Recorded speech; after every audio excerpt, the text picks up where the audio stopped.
সুন্দর মনের মানুষগুলোর জীবন কোনো না কোনো কারণে এলোমেলো হয়েই যায়।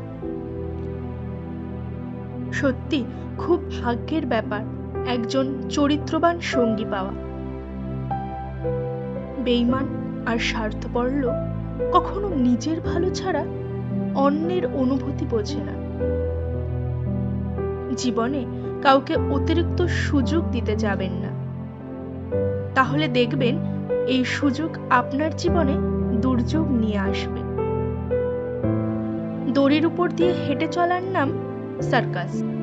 অশান্তির ওপর বেঁচে থেকে শান্ত থাকার নাম জীবন। প্রতিটি গল্পের সূচনা সুন্দর হয়, কিন্তু বেশিরভাগ গল্পের শেষটা সুন্দর হয় না। তাই হয়তো বলা হয়, শেষ ভালো যার সব ভালো তার। অনুভূতি, ভালোবাসা, মায়া এসব যত কম প্রকাশ করবেন, আঘাত করার সুযোগ মানুষ তত কম পাবে। সংসারে বাবার গুরুত্ব বুঝতে চান, তাহলে হাতের বুড়ো আঙুলের সাহায্য ছাড়া রুটি ছড়ার চেষ্টা করুন, উত্তরটা পেয়ে যাবেন। কারো কাছে তুমি নগণ্য, কারো কাছে তুমি জঘন্য, কারো কাছে আবার তার সবটুকুই তুমি। কি অদ্ভুত না? ভাগ্য সাথী নয়, তবু মুখ ফিরিয়ে নেয়। বুদ্ধি লোহা নয়, তবুও জং লেগে যায়। আত্মসম্মান শরীর নয়, তবু আঘাত লাগে। মানুষ আবহাওয়া নয়, তবুও বদলে যায়।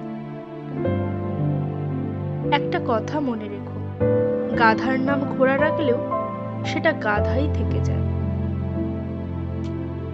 কারণ জাজমেন্ট তোমার মূল্য একটুও কমে যাবে না, কারণ আলুর ব্যাপারই তো আর সোনা চিনবে না।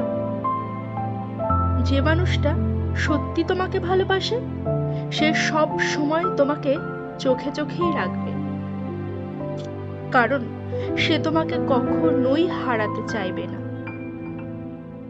কেউ নিজে থেকে বদলাতে চায় না, কাউকে পেয়ে নয়তো কাউকে, কারোর ভালোবাসা নয়তো কারোর ঘৃণা মানুষকে বদলে দেয়। কিছু কিছু মানুষের কথার আঘাতগুলো এত ভারী হয় যে না চাইলেও চোখের কোণে জল চলে আসে। একজনের শূন্যতা কখনো অন্যজনকে দিয়ে পূর্ণ করা যায় না। যে ঈশ্বর রাতে গাছে বসে থাকা ঘুমন্ত পাখিদের কেউ পড়ে যেতে দেয় না, সেই ঈশ্বর তোমাকে একা কিভাবে ছেড়ে দেবেন? একটা সুন্দর সম্পর্ক গড়ে তোলার জন্য দুজনেরই ভূমিকা লাগে। সুন্দর সম্পর্কটাকে ভাঙার জন্য একজনের মিথ্যা অজুহাতই যথেষ্ট।